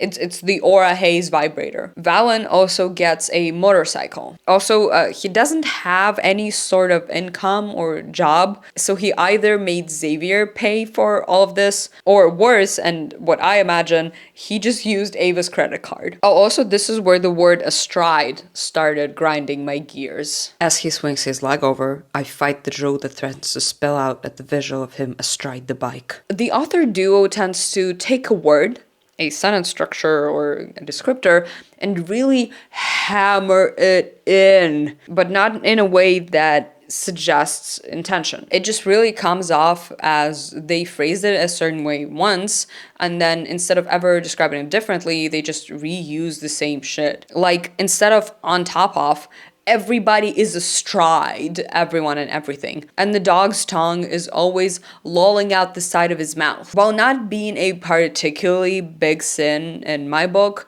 this tendency just adds to the overall impression of the writing being incredibly lazy and repetitive. Chapter 34, Valen gets into body sweepers for research, following Xavier's advice. And it could have been a great fun moment, but guess what? The authors don't write their fucking scenes. Valen picks Ava up after work, and only after she asks whether his captors are still looking for him do we first learn about the fact that a couple weeks ago, Valen was actually followed by a suspicious vampire and killed said vampire. Now, it would make sense if this was the first time he told Ava about the incident. You know, not wanting to worry her and all that. But he recounts the whole thing in his mind, via his inner monologue. Why would this not be included in an earlier chapter is entirely unclear to me. It's fully fucking opaque to me, if I'm being honest. Because that would add tension to the story and actually demonstrate Valen hiding something from Ava. It would help with the dragging pace and the fact that most chapters feel like there's absolutely nothing going on, or that they're just repeating what we already know. But who needs that? The readers are stupid. They'll surely forget this if you were to place it a couple chapters earlier. As Ava tells us multiple times in this very chapter, by the way, the gang has kind of been ignoring the copycat killer-shaped elephant in the room, and so have been the police, who have now closed the case regarding the suspicious club from book 1. And this is where we finally get to the slightly less boring half of the book. The writing is not better, but at least I have something to talk about in terms of plot. Chapter 35. Valen, Ava, Celine, and Xavier dress up as the Scooby Gang and break into the club building in order to snoop. Grasping Valen's hand, I squeeze. He turns to me with a small, sad smile. The poor guy continues to be haunted by his past, but hopefully we'll find answers that will put all this behind us. I've mentioned this before, but for a guy who continues to be haunted by his past, Valen is surprisingly rational, calm, collected, and, you know, generally not fucking haunted. So the characters try and look through the documents scattered on the floor of the room that used to be the office, and then they go into the underground dungeon, tunnel, whatever. The catacombs. The authors don't bother to describe any of the spaces, and so neither will I. In there, the characters find a vial of Valen's blood, which was used to genetically modify other vampires, and we get Valen's backstory again, just in case you forgot that he's the vampire, or proto-vampire. Vampire, I barely know her. Okay, the camera didn't cut out this time, but you know what did? My microphone. So, where were we? A genuinely fun moment follows when Xavier finds out that he's technically carrying Valen's genes. Do you know what that means? If they were using your blood to mutate vampires, you're like a vampire father. Leaning conspiratorially close to Valen, he whispers, but is loud enough we can hear him. Can I call you daddy? Quicker than human eyes can track, Valen shoves him off and his features twist in disgust. I am not your father. That is disgusting. My dad is disappointed in me already. Zev whines and throws himself dramatically against a counter. This isn't helping my daddy issues. Whatever will I do to get back in his good graces? This is a great little tidbit of the two opposing personalities interacting, you know. Xavier getting up to some bullshit even in the most serious moments, and Valen having none of it. I am trying to highlight every good moment that this book has, Believe it or not, it just doesn't help that there's like maybe 10 of them in the entire 400-page hot turd. But then, come out, little rats, a deep voice taunts from right outside the door. So, chapter 36, the gang meets a whole flock of cartoonishly evil sexist vampires who try to kill them and recapture Valen. When the protagonists start losing, suddenly there's an explosion as Ava's powers activate. Of course, nobody dies, they only barely get injured. Ava still agonizes over the fact that her powers can hurt her loved ones, despite the fact that the authors were too cowardly to squeeze any significant bodily injury into the narrative. That's chapter 37. Chapter 38, Ava has retreated into herself. Well, we don't see that, but Valen insists that that's the case. So Valen decides to trade sexual favors for information to get her to open up, and then one thing leads to another, and... Chapter 39. The authors remember that Luna exists. Ava's at her coffee shop, and here's a whole paragraph that should either have been used for initial characterization or cut entirely. Though I'm pretty sure there's something very similar to this in book 1. Luna wipes the wooden bar down and waves to a customer as they leave. Everyone loves her since she takes the time to get to know those who pass through. That's not even counting the amazing coffee blend that's unique to her cafe. It's so smooth and light in flavor. To communicate essentially the same thing, Ava could have noted the long line snaking out onto the street, or overheard a bit of dialogue between Luna and one of the regulars. Or say, Luna could have Ava be a taste tester for her new blend or new shipment of coffee beans. Point is, there's a lot of ways to make us as the reader believe in the fact that Luna's Cafe is truly beloved by Chicagoans, but the authors again use the laziest, most obvious, and least effective one. So they talk and Luna's like, Diva, go and actually learn magic if you're so concerned about it. And Ava does exactly that. Luna's fingers flex on the counter. Her nails are painted a silver glitter color. It's a reminder that I haven't even felt like getting my nails done, which is so unlike me. Again, just write your fucking characters, I beg of you. Before this, we've only seen Ava paint her nails once, and we've never seen her get her nails done professionally. So why would that be unlike her? Ava goes to Jade's shop to practice magic, and the book essentially just like fast forwards through the bits with the most potential. At first, nothing is happening and my frustration turns into my power working against me. Jade is a great teacher and gives constructive criticism without berating me for not knowing what I'm doing. Slowly but surely, I figure things out. By the end of the lesson, I'm feeling less shaky and more in tune with the glowing core of my body. Like, in terms of romantasy, I am very much not true to this, but new to this. This is not a genre I typically read, so maybe I expect too much fantasy out of this, but it genuinely seems like the author duo doesn't want to fucking write any of it. All the details other than the fang-boner are glossed over, and none of the magical interiors or otherworldly beings, customs, whatever other elements there may be, ever seem to be thought through or described with any sort of depth. I'm currently rereading The Vampire Lestat in anticipation of the new season of the show, and I just can't stop myself from comparing the two, which only makes me more frustrated and exhausted at this. It's so easy to be fascinated by a fictional fantasy world when it's described in a way that truly transports you there. In the case of Loving a Witch, well, I want to be transported to a time and place where I didn't spend multiple precious evenings reading this. Jade's phone rings and she steps out, and in that moment, Ava sneaks one of the books off the shelf because she wants to move on to more complicated spells. Nothing bad can ever come of this. Chapter 40, the usual suspects plus Luna gather together Dracula style to rehash everything we've already read about at least twice before, and they come to the conclusion that they know jack shit. Very productive, thank you. Chapter 41, Xavier and Valen go bowling, because apparently Xavier is obsessed with the sport, even though it's never been mentioned before. And the one time he went bowling in book 1 was to stalk Celine. Sure, whatever. Ava, Celine, and Luna have a girls' night, and as befits a girls' night, practice witchcraft with questionable outcomes. At this point, would you be surprised to hear that the authors don't bother to describe anything? Reciting the words feels foreign and not at the same time. I practiced a little when I wasn't with Valen.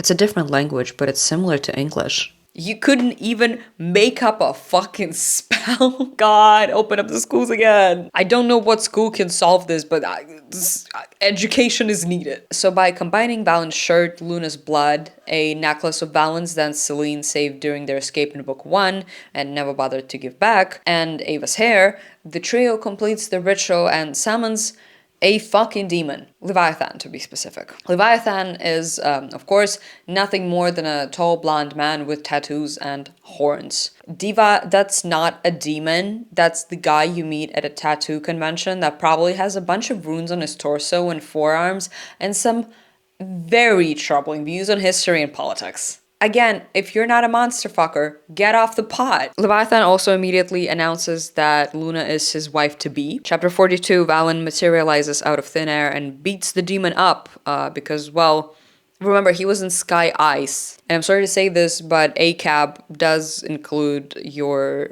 ex-angel vampire Sky Ice agent boyfriend. And in keeping with shortening Xavier to Zav and Valentine to Valen, thus decantifying every name, Leviathan insists he prefers to be called Levi. Why? This just ties again into the general blandness and flatness of the book. Even a fucking demon prefers to just be called Levi. Either be a proper monster fucker or put the keyboard away. So, as we find out, not only did Ava's ill-fated attempt at magic summon Leviathan, she also accidentally bound him to Luna with invisible mating bond string that literally makes it impossible for them to be further away from each other than like 6 feet. To try and solve this, the gang heads to the Arcane Hotel, the one where all the supernaturals hang out from the first book. It's like neutral territory. Chapter 43. You'd think we would be treated to a description of the hotel interior, or at least the atmosphere inside. If you were stupid and naive like me, that is. Now, of course, not every space and or scene warrants a thorough description, especially when the character's perception of reality that can be zoned in on something or fractured is emphasized. But that's not the case here. And especially in a fantasy setting, though it generally goes for every genre, the atmosphere and vivid descriptions that help create it are such an important aspect of making the reader not only envision this whole separate reality, but temporarily inhabit it. What colors surround the characters as they enter this hotel? What materials is everything made out of? What hints at the fact that this is a supernatural spot? If the owner's been alive and running this business for centuries, their interior decor taste must be distinct in some way. Is the lobby full of supernaturals? Now, allow me to read to you, I shit you not, every sentence that describes this magical place in chapter 43. A vampire meets us in the lobby of the hotel Xavier has brought us to.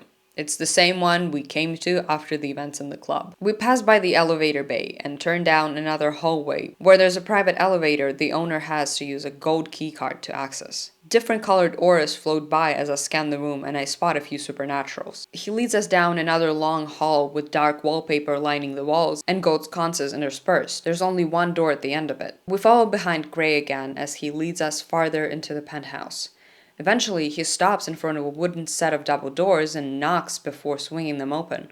We're standing inside a large, beautiful home library. Nothing ever has any fucking texture or detail in this godforsaken book. Everything's beige and plain and inoffensive and reads like an outline rather than a finished novel. At some point in the chapter, the owner Grayson, Gray for short, introduces the gang to the warlock Sifrin, and he's described the following way. His hair is a little shorter than Gray's.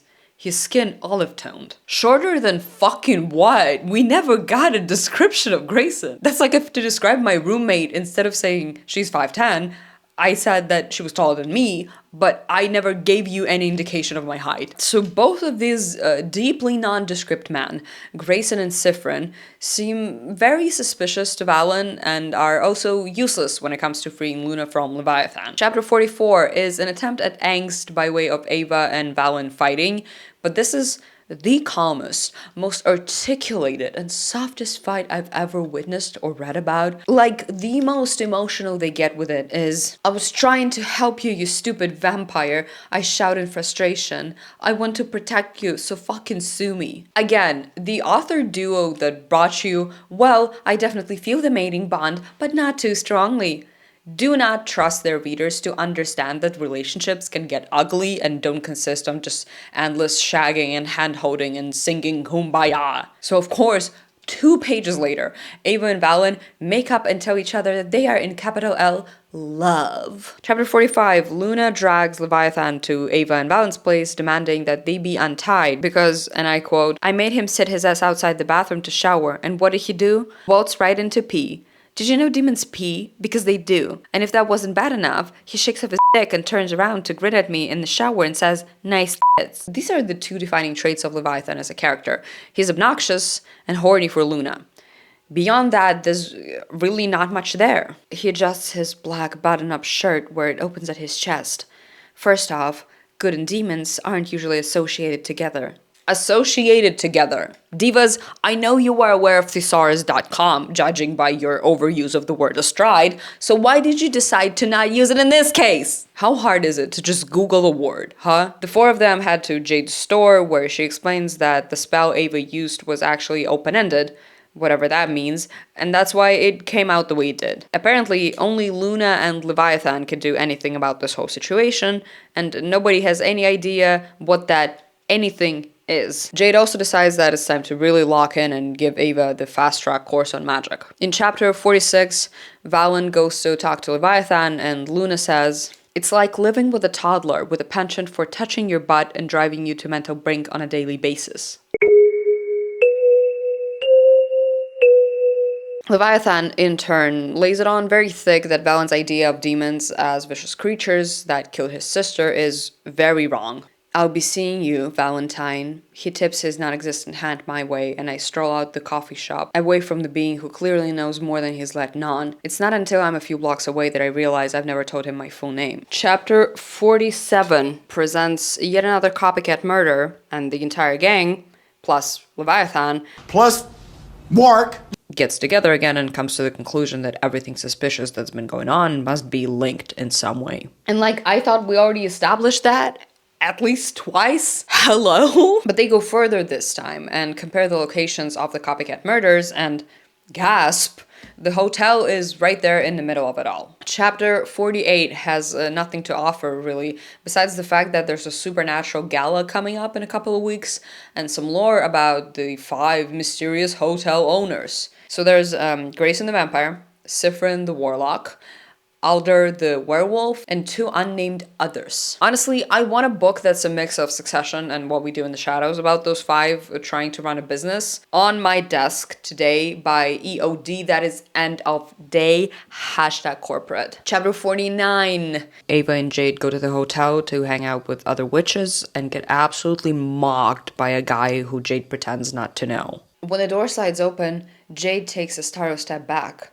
My eyes widen at the tall man who takes up the entire elevator, not with his size, but his presence.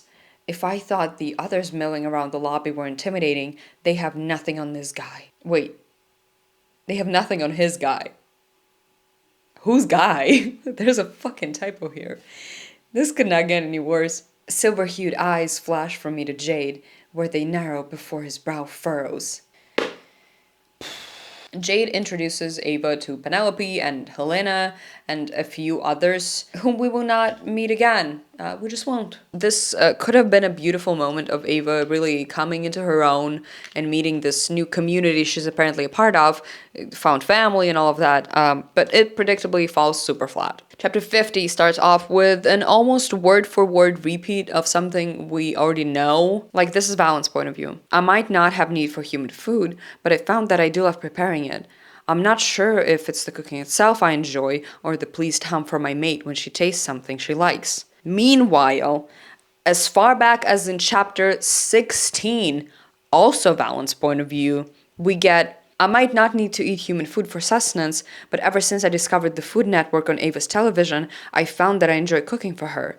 Nothing pleases me more than the sounds of happiness from my mate when she tries something she particularly likes. I feel like I'm losing my mind. These are the same sentences, reshuffled ever so slightly as to not give away that the author duo is doing a Ctrl-C, Ctrl-V for every bit of information every couple of chapters. Valen loans some books on demons from Jade and heads to the hotel for more.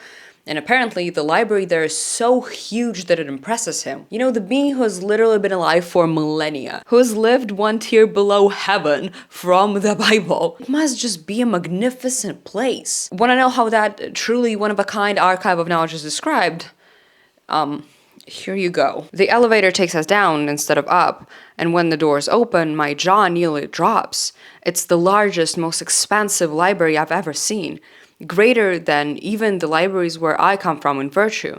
I could get lost in here for days, months, maybe even years, trying to absorb all the information stored away. That's it. That's literally fucking it. I cannot with this book. I need a cigarette. You know, I quit last January, but by God, do I need a cig right now. And so in his snooping, Valen finds out that his sister Saphira actually had a child with the demon Amadeus.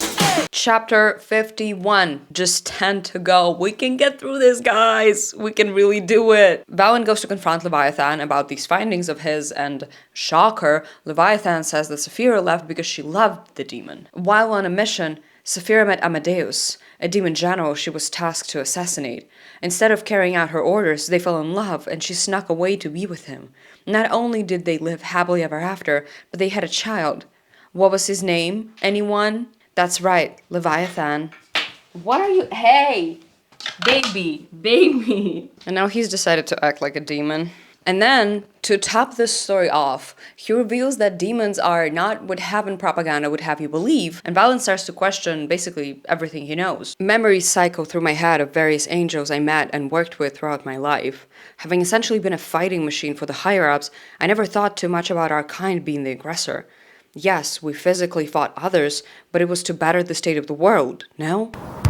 Are we the baddies? And this, as I mentioned, is the highlight of the book. Genuinely, the fact that Valen's little Sky Eye's job is not what it seemed to be has been set up nicely throughout the narrative. On various occasions, he references the army-like structure, the cruel and strict high-ranking warriors. The way he speaks about demons is very, pun intended, dehumanizing. The way Valen has internalized this belief system rooted in hate, and the role it plays in shaping his identity, despite also not being connected to like some sort of deep evil within him, is written with so much more skill and nuance than the rest of the book that it left me confused. The pushback that he resorts to when confronted with this new information is another nice detail. You know, I wanna give the author duo the flowers they deserve for this.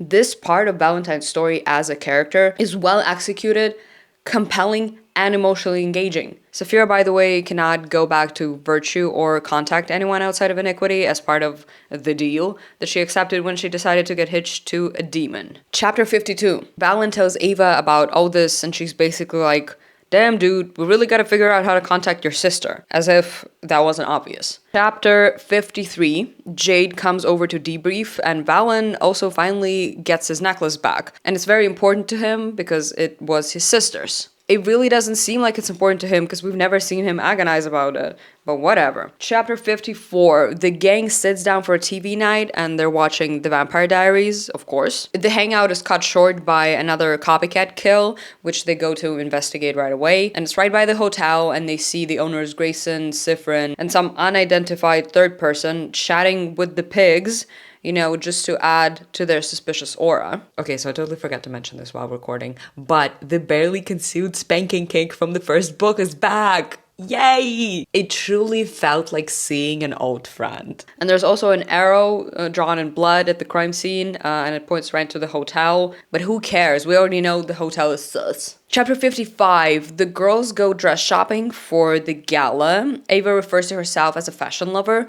but the way she describes dresses is more reminiscent of a year-old me watching badly translated Project Runway on a website that was around 70% ads.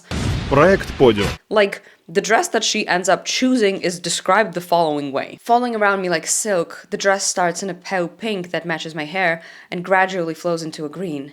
You'd think it wouldn't work, But somehow, it does. No comment on that. One thing I will comment on is 6-7. Chapter 56. Ava decides she wants to solidify her bond with Valen by doing the I suck your blood, then you suck mine ritual. I just want to be yours in a way that matters to your kind most. I want our blood. I want you. I'm never going to change my mind on that, Valen. But in a better book, the whole forever thing and its weight would be explored. It's not just the maid bond that has me feeling that way.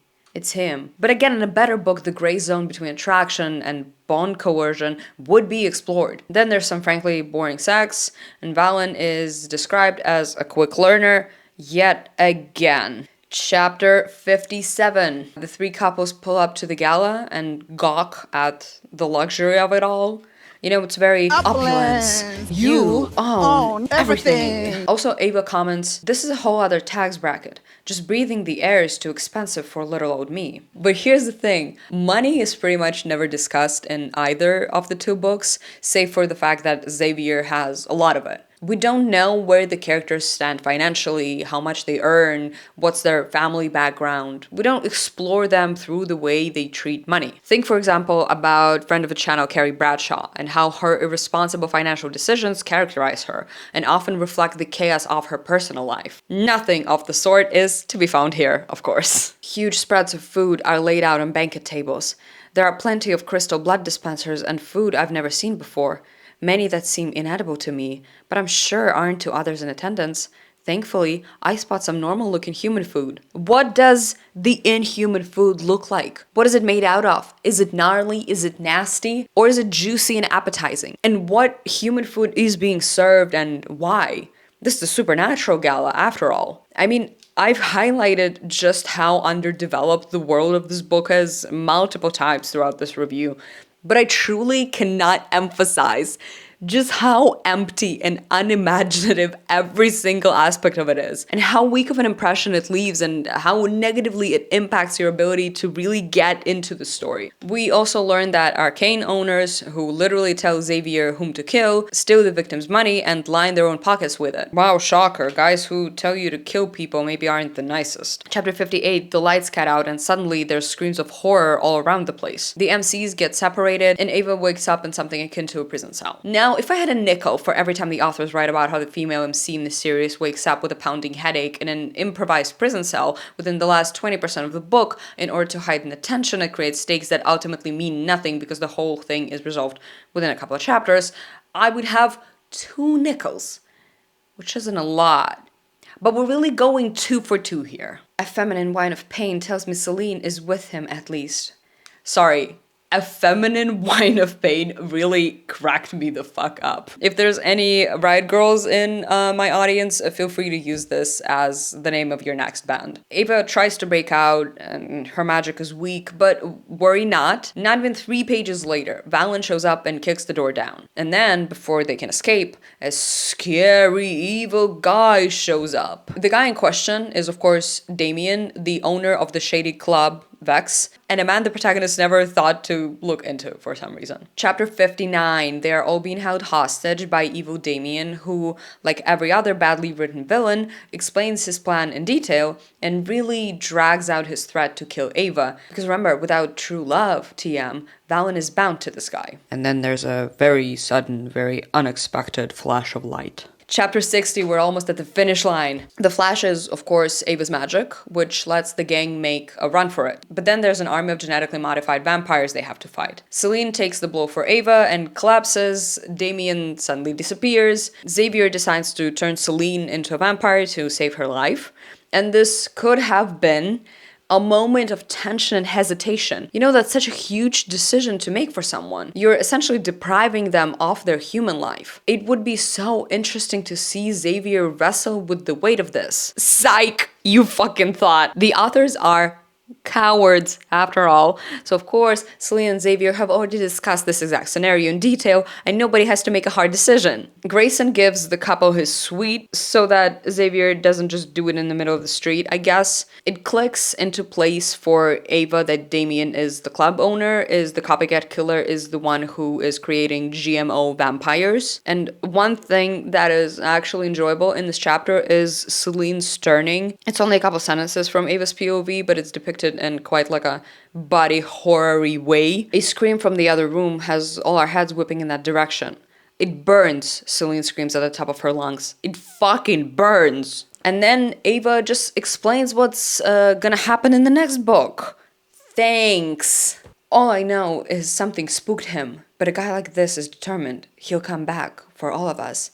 And something tells me we won't like it when he does. Chapter 61 has been a week since the last chapter. Celine still has not left the suite. Some vampire breaks into Ava and Valen's apartment, and they call up Leviathan because he can look into that vampire's mind and extract all the things the authors couldn't be bothered to write, I guess. You know, that's very convenient. So here's the rundown. Damien has been creating vampires with Valen's blood for centuries, and Xavier's turning was actually his doing. Any non-wanted iterations of the GMO vampires are now being wiped out. The wanted iterations, on the other hand, are an army created with world domination in mind and are closer to mindless zombies than to vampires. This is so anticlimactic, I'm struggling to find the words. Okay, epilogue. A month has passed. Leviathan brings Valen a letter from Saphira, which repeats all the same things we already know. And then Celine shows up, and she's hotter than ever. Good for her. Finally, we get a sequel to Fangboners. Celine smiles devilishly, flashing her newfound fangs. Xavier mouths, fang-gasms. This script is like one of the most time-consuming things I've ever written. And this video has been one of the most exhausting shoots. And it's not because I had to do extra research or anything. It was simply draining to read this book, to think about it, to write about it. I think I've brought up enough examples, but generally it comes down to this. It's a late draft at best, and a good editor, or any editor, would have caught a lot of what I pointed out. It's repetitive. It's profoundly unimaginative. It doesn't seem like the authors care much for any elements of it, and they certainly don't trust their readers. And I do believe that what was showcased in part 1, as well as Valen's arc, demonstrate that the author duo can write well when they really put their mind to it.